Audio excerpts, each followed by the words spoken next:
Last week we were talking about the bones and the joints in our pelvis.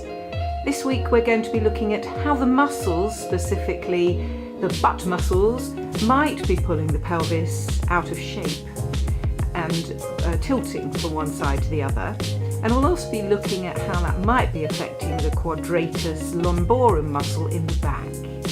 Here we can see the subject of last week, the pelvis and the lumbar spine, where we paid particular attention to the sacroiliac joints seen here.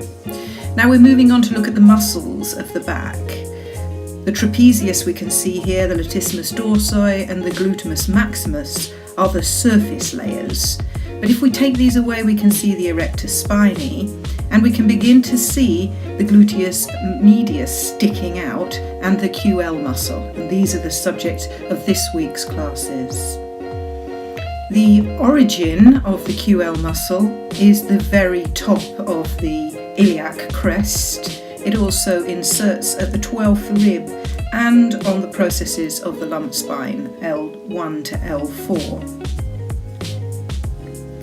Looking at the gluteus medius, this is underneath the gluteus maximus, and this inserts at the top of the iliac, as you can see, and into the femur at the greater trochanter bone.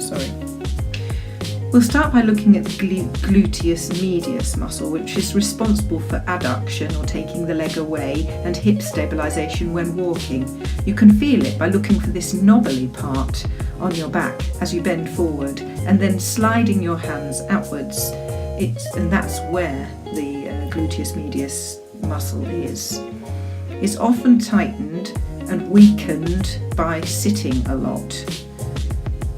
It is the most common cause of low back pain, and along with a tight psoas, the weak glutes can cause lordosis as the pelvis begins to anteriorly tilt.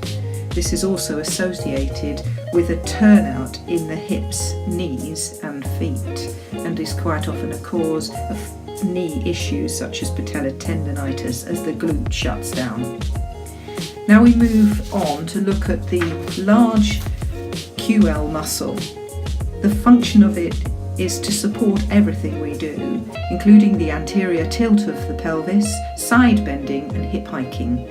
It's quite often weakened through side sleeping, which involves a permanent hip hike, but it's also sports, housework, gardening and other activities where the low back is taking over other functions. We need to lengthen the distance between the two insertion points. It's associated with the trauma reflex since it's a one-sided imbalance and the symptoms are on the tight side. It equates with trying too hard in life. Our take-home message is to make sure we align the feet when walking, avoid side leaning while desk working, and use a good lumbar support or an ergonomic chair. Avoid correcting your spinal difficulties by overarching your back. Make sure in yoga that all your back extension work is done with the pelvis in neutral, and carry your shopping in 2 bags rather than 1. Sleep on your back with a cervical support and let go of trying too hard.